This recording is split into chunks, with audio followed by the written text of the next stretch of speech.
Around 5000 BC, we, Homo sapiens, were genetically modified by space aliens. These aliens first landed where the river Euphrates enters the Persian Gulf. The reason is that in that area, a high concentration of what is called monatomic gold is found in the seawater, while nowadays the highest concentration is found on the islands of Hawaii. The aliens were members of the Anunnaki Empire and were on a quest to find this metal that is supposed to enhance and repair all bodily functions and stop the body from aging. Monatomic gold is what is called a superconductive metal. Superconductivity means that if you transport, for example, electricity through a line made of this material, you would not lose any energy as a result of heat dissipation. So if you input 100% of energy, you also output 100% of energy. Now apply this principle to your brain, which is a huge, sensitive electrical machine. The monatomic gold makes your neural pathways act like quantum drive superhighways. This means that all your senses will receive input optimally. In turn, these inputs will be processed optimally, and those parts of your brain you don't use will become more active, so enhancing your memory, making you better understand problems, allowing you to sense evil, detecting lies, becoming telepathic, and even being able to time travel in your mind by seeing the past or the future.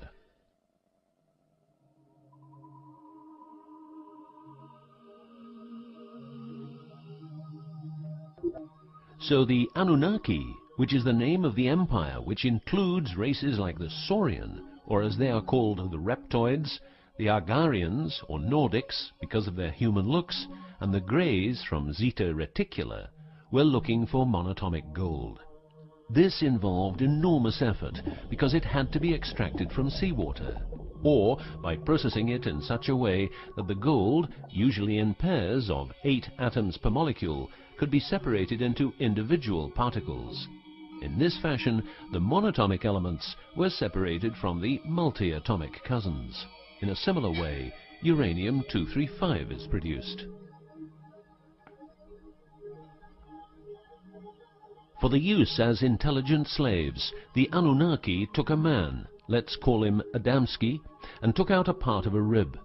This is because the rib is a part of the human body that can be removed without causing too much damage, and because the rib contains bone marrow, it's a perfect source for DNA. The Anunnaki modified the DNA for a better manipulation of the humans and implanted it into a woman, let's call her Mulva. Mulva then had children with Adamski, and their children were, just like Mulva, genetically modified. These humans worked for the Anunnaki, but not a lot of humans knew about the Anunnaki, and then, for some reason, the Anunnaki disappeared. An interesting detail is that the symbol for human DNA resembles the word Yah, which is God, but surely this is a coincidence.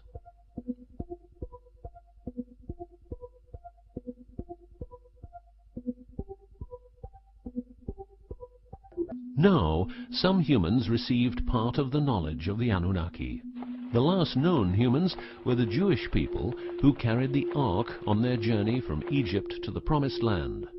Before them, the Ark was in the lands of the Sumerians, Babylonians, and Tibetans. This Ark, not the Ark of Noah, was known to have powers beyond human imagination. It could levitate and deliver the fire of stars, a dangerous firework-like display of power that occurred when the monatomic elements became unstable. To make them stable again, you needed to know certain secrets, and with those secrets you could preserve the Ark and thus its powers. The humans who were close to the secrets of the Ark had long and prosperous lives. The best known was Methuselah, who lived to the age of 950. Wherever the Ark is, the culture thrives, and over the centuries it moved from Jerusalem to Rome to London, and is now supposed to be in the United States of America. The Ark always moves west, and will always keep moving west. From the very beginning, the people who own the Ark have never given it away, and great care is given to preserve the bloodline's purity of the holders of the Ark. Renowned conspiracy theorist David Icke studied the bloodline of George W. Bush. This he traced back all the way to the Sumerians, a people who lived in the southeastern part of what is now known as Iraq, where the river Euphrates meets the Persian Gulf.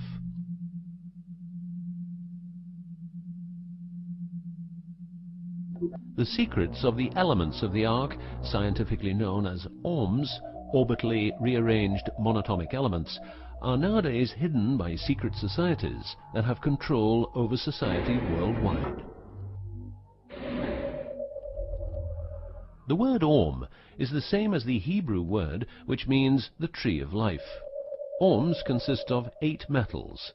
These 8 metals are ruthenium, rhodium, palladium and silver, known as the light platinum group, and osmium, iridium, platinum and gold, known as the heavy platinum group.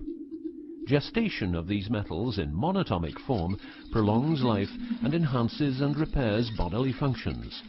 By following what is called a wide-spectrum diet, we can provide our bodies with monatomic superconductive elements. In other words, by eating a lot of grapes, carrots, all blue and dark red fruit and vegetables, and also much other fruit, vegetables and fish.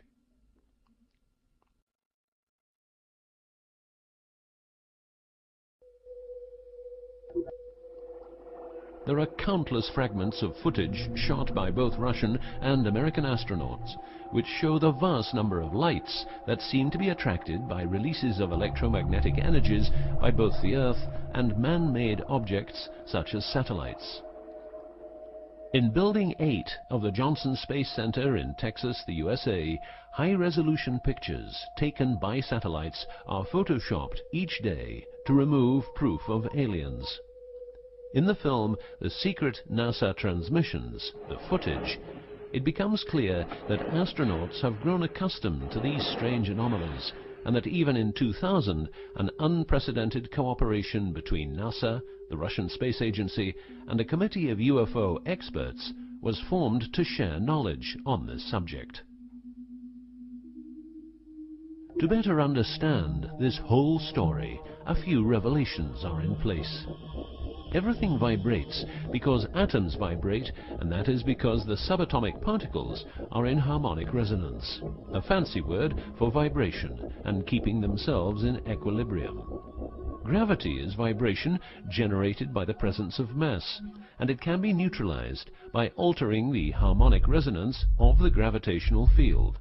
In other words, if you generate vibrations, you can alter gravity, and with superconductive materials, the amount of energy needed for generating the vibrations is greatly reduced. A practical example of reducing one vibration with other vibrations is the use of anti-sound. If you instantaneously produce the exact opposite waveform that comes towards you in the form of sound, the sound will cease to exist. This is called destructive interference. One of the forms of creating anti-gravity is called auditive levitation, a method used by Tibetan monks to elevate rocks over 250 meters high and 250 meters distance. By arranging drums and trumpets extremely precisely, together with some 100 men chanting, all arranged in a precise manner, the monks, after about 5 minutes, could levitate a rock weighing a ton and place it exactly where they wanted it. Theorists around the world theorize that huge monuments like those of the Egyptians and Mayan people were built this way.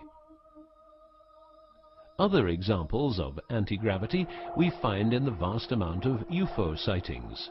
These UFO sightings are actually experiments run by governments in their search for anti-gravity propulsion. So, if the technique is known, why don't we all transport using anti-gravity propulsion? For each year of technological advance, the military advances 44 years. All science is merely a means to an end. The means is knowledge. The end is control. Who will be the beneficiary? What do they want? What they want is control. The establishment of a global economy which is totally predictable and can be manipulated in every sense.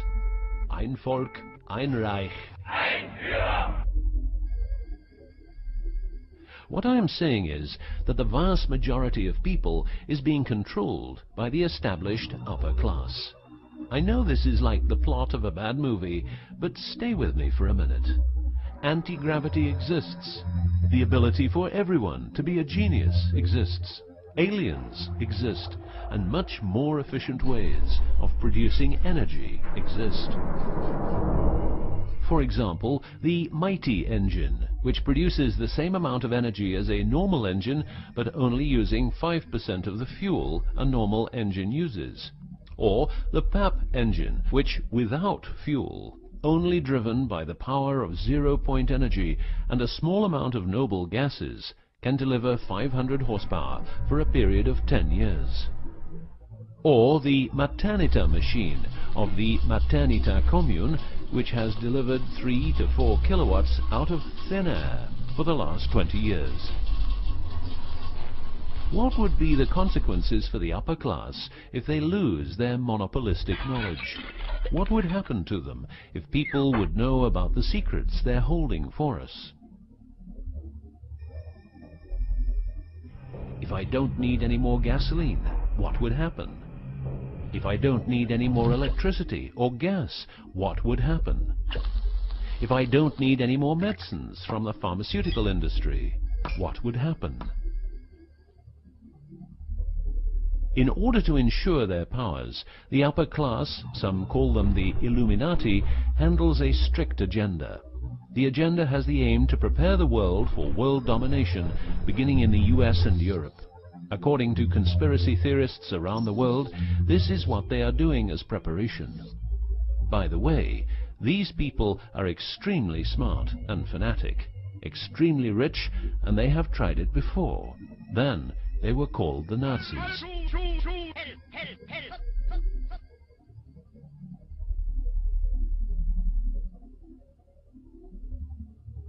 Although what you are going to see and hear sounds very peculiar, remember that a lot of people, for instance, ex-personnel of the US and UK armed forces, have been brutally murdered for making their information public. Let's begin with 9/11, but first a little history.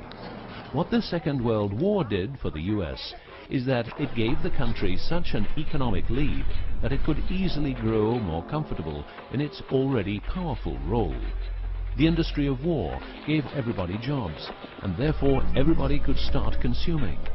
Marshall aid gave Europe the economic impulse it needed. In other words, war leads to flourishing economies and leaps forward in technology. The process of transformation, even if it brings revolutionary change, is likely to be a long one, aside from some catastrophic catalyzing event like a new Pearl Harbor. These are the words of a neocon think tank whose members count people like Dick Cheney, Wolfowitz, and Donald Rumsfeld. What it says is that America needs a war to transform into its next shape, and 9/11 is our new Pearl Harbor.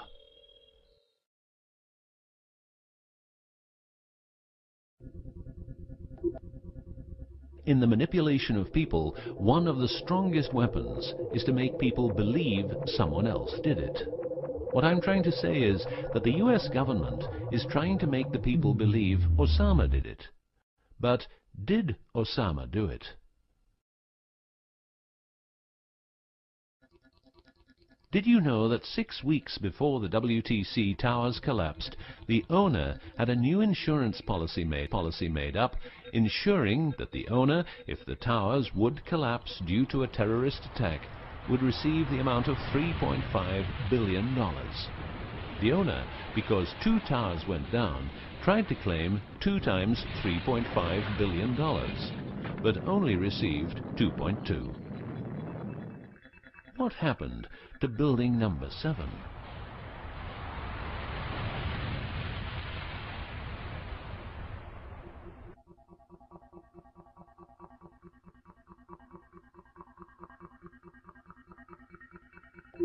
In order to control people who can be a hazard to the bad guys have control of a number of tools. One of these tools is the remotely operated electromagnetic frequency weapon. These use microwave, ELF, extremely low frequencies, and acoustic frequencies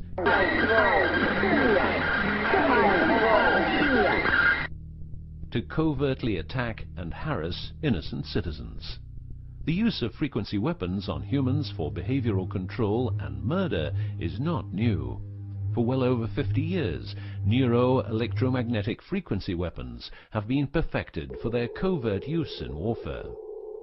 These classified, non-lethal or silent weapons, as they are known in the trade, have also been perfected by experimenting on an innocent and unsuspecting public since their early development.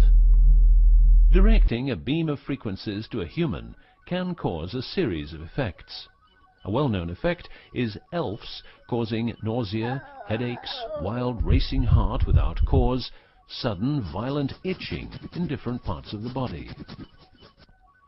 A frequency weapon can look like this, or like this.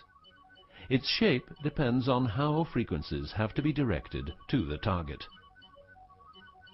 Did you know that the US Patent and Trademark Office holds a vast amount of patents for machines which can be used in direct or subliminal mind control systems? Here are a few. Method and system for altering consciousness. Superimposing method and apparatus useful for subliminal messages, subliminal message generator. Enough about the frequency weapons. Check this link to learn more.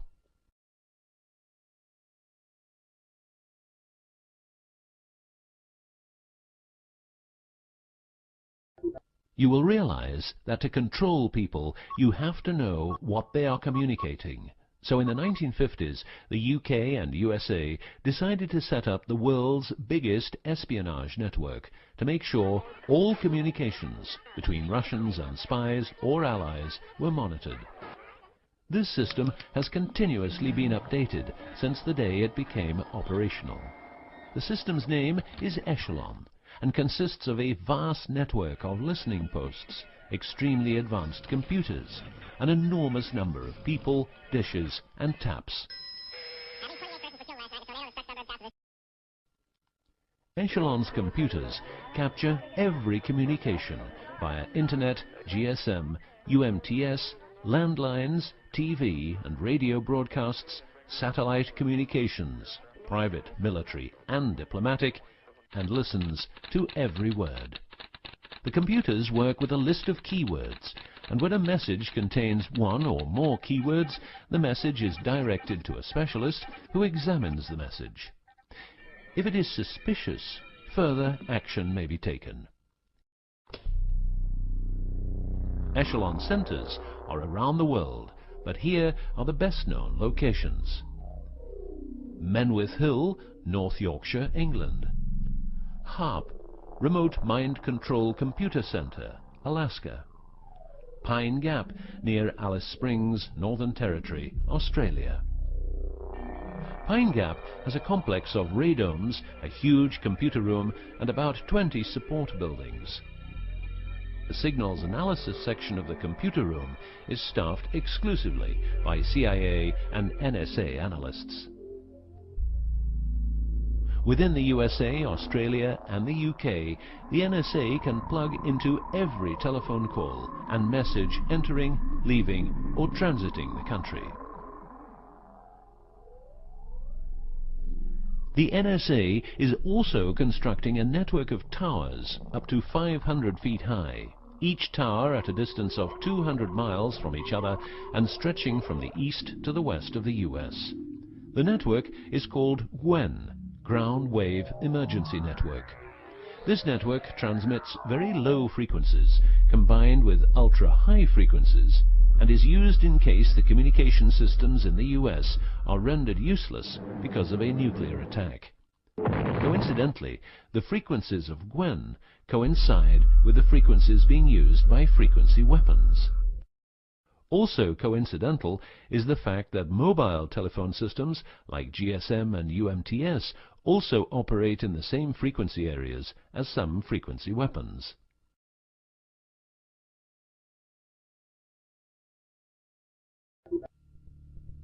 To further prepare for global domination, the secret US government, led by the corrupt holders of the Ark, also known as the Illuminati, or the New Global Union, or the New World Order, or just plain Nazis using the Eye of Lucifer as their symbol, has started building since the 1940s large bases with every commodity you can think of. These bases are basically large cities underground, connected by high-speed magneto-leviton trains that have speeds up to Mach 2. According to Phil Schneider, the black budget is a secret budget that garners 25% of the gross national product of the United States. The black budget currently consumes trillions of dollars per year. Presently, there are over 129 deep underground military bases, or DUMBs, in the United States. These underground bases were built using nuclear-powered laser drills that can drill 7 miles per day. Also, dedicated nuclear explosions were held to create large underground spaces.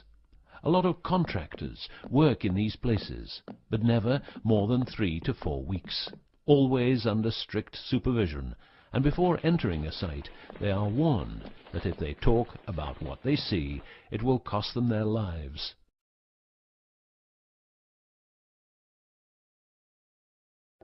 As mentioned, men are the result of a genetic modification by space aliens.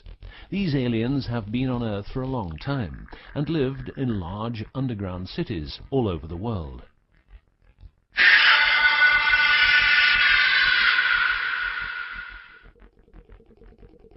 Collaboration with modern governments began as early as 1933 with the Bavarian Illuminati and Thule secret societies, and this collaboration was brought into America via the CIA, which was established with the help of American Nazi agents as well as European Nazis who were brought into America through Project Paperclip and other operations. It was agreed that the aliens and the upper-class secret government would help each other, as agreed in the 1954 Greada Treaty. By 1979, the aliens didn't respect the treaty at all, and it was in this year when, at Dulce Air Force Base, a huge underground base was being built, and during excavation, an underground alien city was discovered.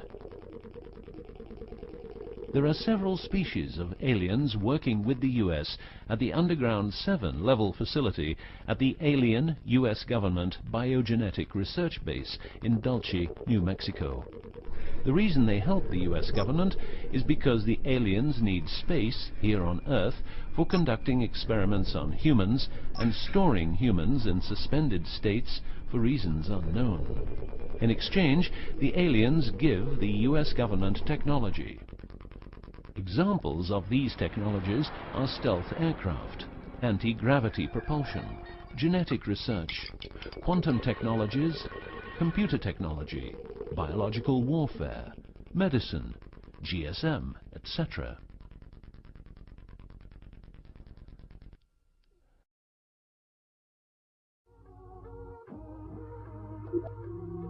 The greatest weapon the devil has is the disbelief people have in him.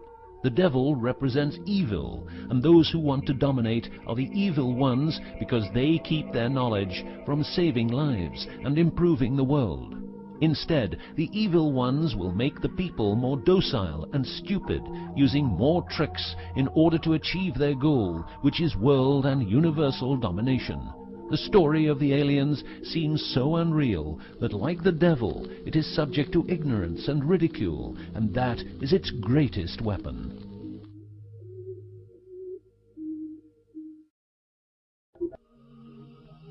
In the past and present, the evil ones have tried a number of methods and products to manipulate people. AIDS, invented by a laboratory in Chicago, Illinois in 1972. It was a biological weapon to be used against the people of the United States. Second, the US government has a Tesla device to generate earthquakes. NASA only landed on the moon once. Almost 90% of drugs trafficking is organized by the biggest secret services in the world, like CIA, NSA, MI5, MI6, and so on. Since the US is in Afghanistan, poppy production has reached an all-time high, and never has there been so much heroin on the market. People who don't need drugs needn't worry. Their needs are covered by the pharmaceutical industry. The global warming story is a hoax. The Earth is warming up, but not as a result of CO2 produced by man, but because the cycle of the Earth is just like it is. Remember that 10,000 years ago, the whole northern part of the world was covered in ice. It's what we call an ice age.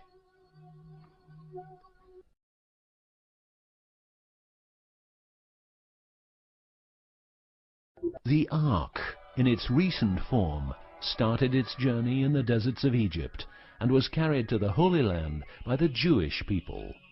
In Jerusalem, the Ark started its journey around the world, heading west.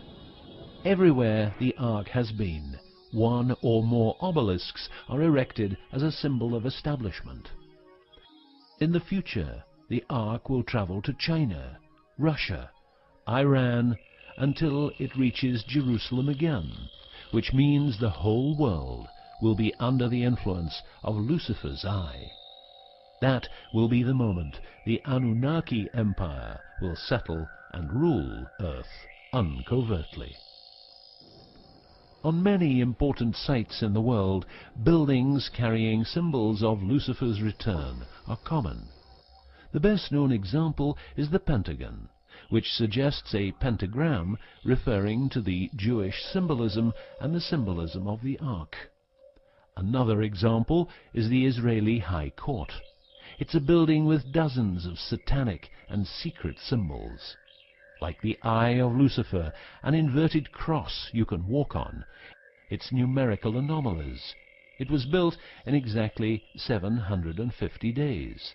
Used exactly 250,000 stones, all hand-laid, and was funded by the Rothschilds, the founders of the central banks and the World Bank.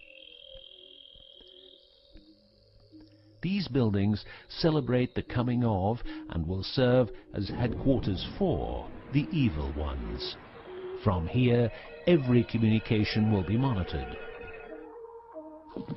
The underground cities will then be used as detention camps, where the bodies of resistance people will be converted into soulless zombies. The army of the NWO and its intelligence agencies will be able to track and trace everybody on Earth and influence their opinions or simply dispose of them. Socially, everybody will be watched by their neighbors and friends and mobbed if they have different opinions. The rich, richer and smarter, the poor, poorer and dumber, will support the pyramid with Lucifer's eye on top, as it has always been.